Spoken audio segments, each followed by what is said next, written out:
तो guys how real Madrid will play under Jose Mourinho, ये तो हम सबको पता है कि रियल मैड्रिड और फ्लोरेंटिनो पेरेज जो है बहुत जी जान से लगे हुए हैं जोसे मोरिनियो को वापस लाने के लिए। बट अनफॉर्चुनेटली अभी तक सब कुछ भी फाइनल नहीं हुआ है। बट अगर वो आते हैं तो रियल मैड्रिड किस तरीके से खेलेगी या फिर रियल मैड्रिड में क्या क्या चेंज आएंगे, ये एक ऐसा सवाल है जो सारे मैड्रिड फैंस की जुबान पे कहीं ना कहीं है। तो एज यूजुअल मैं इस सवाल का जवाब आपके लिए लेके आया हूँ एंड आज की वीडियो में मैं आपको 5 पॉइंट में बताऊंगा कि किस तरीके से जोसे मोरिनियो जो है अगर वो रियल मैड्रिड में आते हैं तो किस तरीके से रियल मैड्रिड में फॉर्मेशन के चेंजेस आएंगे, किस प्लेयर का रोल क्या पड़ेगा एंड मोस्ट इंपॉर्टेंटली जो आप सबका क्वेश्चन है किस तरीके से एम्बापे एंड विनीसियस को जोसे मोरिनियो हैंडल करेंगे, उसे मैंने अपने अकॉर्डिंग समझाने की कोशिश करी है। सो प्लीज 5th पॉइंट पे आपको इसका आंसर जरूर मिल जाएगा, तो प्लीज वीडियो को एंड तक देखना अगर आपको अपने सारे आंसर्स चाहिए। एंड अगर वीडियो आपको अच्छी लगे तो please share with your friends and subscribe to my channel. Of the bottle, I think I'm a special one. First point, the 4-2-3-1 formation is back. हम सब जानते हैं कि जोसे मोरिनियो की फेवरेट फॉर्मेशन है 4-2-3-1। उन्होंने आज तक जितने भी क्लब मैनेज करे हैं, चाहे रियल मैड्रिड, चाहे इंटर मिलान, चाहे चेल्सी, एंड अगर आप अभी बेंफिका का भी एग्जांपल उठाओ, ये एक ऐसी फॉर्मेशन है जिसके साथ वो हमेशा जाते हैं। अगर आप पिछली रियल मैड्रिड के टाइम याद करो, जब 2010 से 2013 का जो सीजन था, जब जोसे मोरिनियो रियल मैड्रिड में थे, उस टाइम पे रियल मैड्रिड ने 121 गोल स्कोर किए थे एंड 100 पॉइंट स्कोर किए थे। एंड ये वो एरा था जब बार्सिलोना अपने पीक पे थी। पीक प्राइम बार्सिलोना जो है वो ला लीगा एंड यूरोप को डोमिनेट कर रही थी। उस जैसी टीम के अगेंस्ट भी रियल मैड्रिड ने 121 गोल स्कोर किए थे। मींस उन जैसी टीम के अगेंस्ट नहीं, मतलब उनके डोमिनेंस के होते हुए, एंड 100 पॉइंट्स भी यहाँ पे जो है एक्यूमुलेट करे थे। उस टाइम पे जो रियल मैड्रिड थी वो एक बहुत ही अलग तरीके की रियल मैड्रिड थी, जहां पे Benzema was the striker, Ronaldo left से कट कर रहे हैं, डी मरिया राइट साइड पे खेल रहे हैं, ओजिल नंबर 10 खेल रहे हैं, खदीरा, जावी अलोंसो आपके डबल पिवट हुआ करते थे। एक ऐसी फैंटास्टिक रियल मैड्रिड जो शायद आपको कभी उस टाइम के बाद दोबारा देखने को नहीं मिली। अब आप वही same principle current Real Madrid में लगाओ, जोसे मोरिनियो के आने के बाद आपको वही 4-2-3-1 टाइप की जो फॉर्मेशन है वो रियल मैड्रिड में देखने को मिलेगी। सो उनके आने के बाद फॉर्मेशन क्या हो सकती है? कोर्तुआ आपको वापस मिलेंगे गोलकीपिंग में, उसके बाद जो हमारा डिफेंस है मैं अभी ट्रेंट रख देता हूं, उसके बाद अभी मैं डीन हाउसन रखना हूं, मिलिटाओ को मैं इंजर्ड मान रहा हूं, सो मे बी रुडिगर यहां पे स्टार्ट करेंगे and Alvaro Carreras on the left. उसके बाद चुआमेनी एंड वेलवर्डे का मुझे ऐसा लगता है कि डबल पिवट आपको देखने को मिलेगा। उसके बाद अगर हम आगे अटैक की तरफ आए तो राइट पे शायद हमें एक राइट विंगर मिल सकता है मे बी, या फिर ब्राहीम डियाज यहां पे होंगे। नंबर 10 में मैं यहां पे अभी जूड बेलिंगम रख रहा हूं। मैं अभी आर्दा गुलर को नहीं इस्तेमाल कर रहा हूं, this is just my personal preference. आप अपने अकॉर्डिंग यहां पे आर्दा गुलर को भी रख सकते हैं। रेस्ट जोसे मोरिनियो जब आएंगे वो बताएंगे। लेफ्ट पे Vinicius junior and as a striker number 9 यहां पे किलियन एम्बापे। अगेन मुझे पता है आप ये चीज बोलोगे कि ये चीज तो अभी भी हो रही है, अभी भी किलियन एम्बापे नंबर 9 खेल रहे हैं एंड विनीसियस जूनियर जो है वो अभी भी लेफ्ट विंग पे खेल रहे हैं। How come it will solve the problem, जिस प्रॉब्लम में अभी हम पड़े हुए हैं? तो 0.5 मैं उसी का आंसर करूंगा बाद में, बट अभी के लिए मैं सिर्फ फॉर्मेशन की बात कर रहा हूं। तो just to give you a context, Jose Mourinho के आने के बाद जो रियल मैड्रिड है वो यहां पे 4-2-3-1 फॉर्मेशन के साथ आपको खेलते हुए मिलेगी, जिसमें आपको एक डबल पिवट मिलेगा एंड आई एम 200% श्योर वो डबल पिवट जो है चुआमेनी या एंड वेलवर्डे का यहां पे होने वाला है। उसके अलावा कोई और एग्जांपल मुझे लगता नहीं कि यहां पे फिट बैठेगा। Second point, the counter attack football returns. तो मैड्रिड फैंस जो सबसे बड़ा डिफरेंस हमें जोसे मोरिनियो के आने के बाद मिलने वाला है, that is the style of play. अगर आपको कार्लो एंचेलोटी का एरा याद हो तब हम ज्यादा पोजीशन पे ध्यान देते थे। आर्बेलोवा के अंडर तो हमें आइडेंटिटी समझ ही नहीं आ रही, एटलीस्ट मुझे तो समझ में नहीं आ रही कि भाई आप पोजीशन खिलवाना चाहते हो या फिर काउंटर अटैक खिलाना चाहते हो। आई डोंट नो हम क्या खिलवाना चाहते हैं, but Jose Mourinho is a kind of manager जिनका जो ब्रेड एंड बटर है is simple, defend deep, win the ball and play on counters. ये जो एक उनकी जो स्ट्रैटेजी है ये आपको हर जगह पे खेलने को मिलेगी। ये उन्होंने इंटर मिलान में भी लगाई है, ये बेंफिका में भी चल रही है, ये चेल्सी में भी लगाई थी। और अगर आपको 2010-13 की रियल मैड्रिड, जैसे कि मैंने पहले पॉइंट में बताया, अगर वो वाली मैड्रिड याद हो तो वहां पे भी हमने यही चीज देखी थी। अगर आप इंटर मिलान याद करो, यानी कि 2010 की जो इंटर मिलान थी जब वो उसके बाद रियल मैड्रिड आए थे, उस 2010 की इंटर मिलान में जब उन्होंने बार्सिलोना को हराया था चैंपियंस लीग के मैच में, उन्होंने यही किया था, सिर्फ प्रेशर को एब्जॉर्व किया था एंड उसके बाद जो है बार्सिलोना को सेमीफाइनल में हराया एंड उनको ऑलमोस्ट हर काउंटर पे डिस्ट्रॉय कर दिया। चेल्सी का टाइम अगर आपको याद हो, he was famous to win the matches by 1-0 और maybe 2-0 because his game was like that, defend deep, win the ball and उसके बाद काउंटर अटैक आप मार दो। इसी स्ट्रैटेजी के साथ, इसी काउंटर अटैकिंग फुटबॉल के साथ उन्होंने रियल मैड्रिड में 121 गोल मारे थे। ये चीज़ हम जो है मेरे ख्याल से हम कभी नहीं भूल सकते। अब अगर आप आज की रियल मैड्रिड की बात करो, आज की रियल मैड्रिड में आपके पास वो सारे इंग्रेडिएंट्स हैं जो इनकी काउंटर अटैकिंग फुटबॉल को सपोर्ट करते हैं। अगर आप एम्बापे की बात करो, world's fastest player, one of the fastest player कहीं ना कहीं आपके पास है।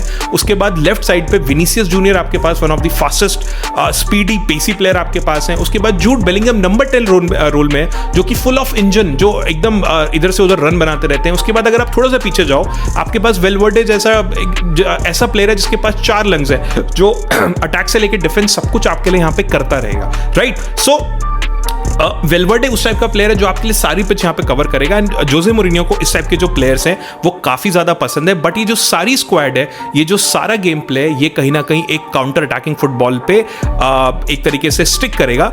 रीज़न ये है कि रियल मैड्रिड में ये काउंटर अटैकिंग फुटबॉल जो है काफ़ी टाइम से वर्क नहीं कर रही थी। इसका रीज़न सिर्फ इतना था कि जो हमारे प्लेयर्स हैं वो डिफरेंट एट्रीब्यूट्स के हैं।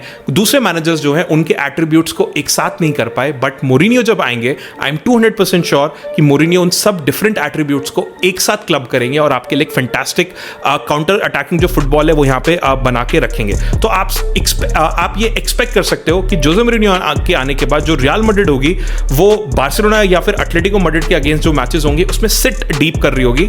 आपकी लैंग्वेज में इसको कोई डैश बॉल बोला जाता है, आप उस टाइप की फुटबॉल भी कहीं ना कहीं इसको बोल सकते हो। But I don't have any problem because it depends how the another team is playing, but this is how the real Madrid will play. हम प्रेशर एक तरीके से इनवाइट करेंगे, हम उनसे बॉल छीनेंगे एंड मे बी हम उनको डिस्ट्रॉय करेंगे, मे बी 3-on-2 या 4-on-3 काउंटर अटैक्स टाइप में। उनके 3 डिफेंडर्स हमारे 4 अटैकर, या फिर उनके 2 डिफेंडर हमारे 3 अटैकर। इस टाइप के सिनारियोज जो हैं आपको बहुत ज़्यादा यहाँ पे देखने को मिल सकते हैं। मुझे पता है बर्नेबाउ जो है वो हमेशा इस तरीके की डिफेंसिव फुटबॉल को पसंद नहीं करेगा, बट जोसे मोरिनियो जो है इसको मैच के हिसाब से चेंज कर लेते हैं। Point third, Trent Alexander Arnold is in a deep trouble. जी हाँ मैड्रिड फैंस, ये एक अनकंफर्टेबल ट्रूथ है जो कि आपको एक्सेप्ट करना पड़ेगा। जोसे मोरिनियो जो है वो अटैकिंग फुल बैक्स को बहुत ज़्यादा पसंद नहीं करते हैं, उनको डिफेंसिव वॉरियर्स चाहिए होते हैं। अगर आप चेल्सी का टाइम याद करो तो चेल्सी के टाइम पे इवानोविच एंड एजिक्विलेटा जो है वो चेल्सी के लिए खेलते थे। अगर आप इंटर मिलान की बात करो तो उस टाइम पे माइकॉन एंड जेनेटी खेला करते थे।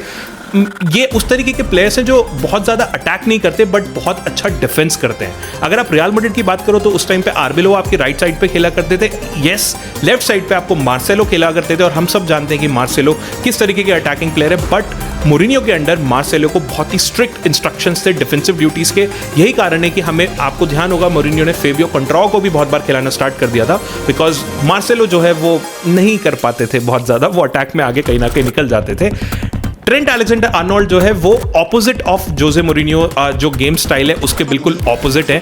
वो उस तरीके के प्लेयर हैं जो आपके लिए डीप लाइन पासेस बनाएंगे, जो आपके लिए बहुत ज़्यादा अटैक में आएंगे। एंड इस सीजन भी बहुत बार ऐसा हुआ है कि वो डिफेंसिवली एक्सपोज हो चुके हैं। एंड मैंने कुछ ऐसी रिपोर्ट्स पढ़ी हैं कि अगर जोसे मोरिनियो रियल मैड्रिड में आते हैं तो वो ट्रेंट अलेक्जेंडर आर्नोल्ड को बहुत ज़्यादा साइडलाइन करने वाले हैं, या फिर अगेन अगर ट्रेंट अलेक्जेंडर आर्नोल्ड अपना जो गेम है वो उस तरीके से चेंज कर लेते हैं, that is a good thing. But again वो प्लेयर उस तरीके के गेम के लिए है ही नहीं जो जोसे मोरिनियो एक्सपेक्ट करते हैं। But let's see what's going to happen in the future, that is a different point. इस टाइम पे रियल मैड्रिड को अगर जोसे मोरिनियो आते हैं तो एक बहुत ही डिफेंसिव राइट बैक चाहिए। कारवाहल may be one of the solution, but again हमारी जो हिस्ट्री रही है पहले जो है मोरिनियो और कारवाहल की बहुत अच्छी कोई ऐसी बातचीत नहीं है। But when it comes to playing for a team, मुझे ऐसा लगता है कि कारवाहल कुड भी एक आध सीजन रुक सकते हैं, बट अगेन मुझे लगता है कि he will be gone. So Real Madrid would be looking forward to one defensive right back. Trent Alexander Arnold जो है वो वहाँ पे फिट नहीं बैठेंगे। मे बी जो माद्रिदिस्तास जितने भी हैं जो ट्रेंट अलेक्जेंडर आर्नोल्ड की पासिंग को पसंद करते हैं या फिर उनके लो क्रॉसेस को पसंद करते हैं, मुझे ऐसा लगता है कि उनके लिए बैड न्यूज़ है। बट टीम्स का अगर जो हमारी रियल मैड्रिड की टीम है, अगर आप उसका डिफेंसिव स्ट्रक्चर देखो, अगर आप उसको आप एक एज अ टीम फैन के तौर पे देखो जो अपनी टीम के डिफेंस को बहुत अच्छा स्ट्रक्चर्ड होते हुए देखना चाहते हैं, this is exactly what you need. You need one defensive full back यहाँ पे, जो कि जोसे मोरिनियो आपको ला के देंगे। रियल मैड्रिड ने, आप खुद ही सोचो, अपने लास्ट 8 मैचों में एक भी क्लीन शीट नहीं रखी है। ये डिफेंसिव जो इश्यूज हैं ये मोरिनियो को कहीं ना कहीं यहाँ पे सॉल्व करना है। तो जो मोरिनियो रियल मैड्रिड में आएंगे, एम्बापे एंड विनीसियस पे वो बाद में जाएंगे। मुझे ऐसा लगता है उनकी पहली जॉब होगी इस डिफेंसिव लाइन को फिक्स करना, एंड मुझे ऐसा लगता है कि उस प्रॉब्लम को सॉल्व करने की शुरुआत राइट बैक चेंज करने से। Point 4, Bellingham will become the most important player. जी हाँ फ्रेंड्स, मोरिनियो की 4-2-3-1 वाली फॉर्मेशन में जो सबसे इंपॉर्टेंट प्लेयर होता है वो होता है नंबर 10 प्लेयर। अगर आप 2013 वाली रियल मैड्रिड भी याद करो या 2012-13 वाली, ओजिल जो है वो उस टाइम पे सबसे इंपॉर्टेंट प्लेयर थे। वो ब्रिज थे जो कि जो हमारे डिफेंसिव मिडफील्डर्स के डबल पिवट और जो हमारे अटैक के बीच का ब्रिज था, जो बॉल वहां से छीनते थे, हमारे रोनाल्डो, बेंजेमा, इन सब के लिए थ्रू बॉल्स निकालते थे, जो पॉकेट ऑफ स्पेसेस के बीच में से बॉल को निकालते थे। इस तरीके का जो गेम है वो जोसे मोरिनियो को बहुत ज्यादा पसंद है। एंड काउंटर अटैक्स के लिए जो फाइनल पासेस निकालते थे वो ओजिल ये सब काम करा करते थे। बट अनफॉर्चुनेटली अगर आप जूड बेलिंगम की बात करो तो 2026 में ये रोल वैसे तो जूड बेलिंगम को जाना था, बट अनफॉर्चुनेटली प्रॉब्लम ये है कि जाबी अलोंसो के अंडर जूड बेलिंगम का जो रोल है वो बहुत ज्यादा वाइड हो गया था। आरबी के अंडर वो हर मैच में एक अलग तरीके का रोल खेल रहे हैं जो उनको भी समझ में नहीं आ रहा है। बट कभी वो ज्यादा पुश हो जाते हैं डीप में, कभी वो ज्यादा पुश हो जाते हैं राइट में, कभी वो ज्यादा पुश हो जाते हैं लेफ्ट में। वो बेचारे जिस रोल के लिए बने हैं वो रोल उनको यहाँ पे मिल ही नहीं पा रहा है। बट मोरिनियो के अंदर मुझे ऐसा लगता है कि उनके पास सिर्फ एक ही क्लियर इंस्ट्रक्शन यहाँ पे होने वाली है।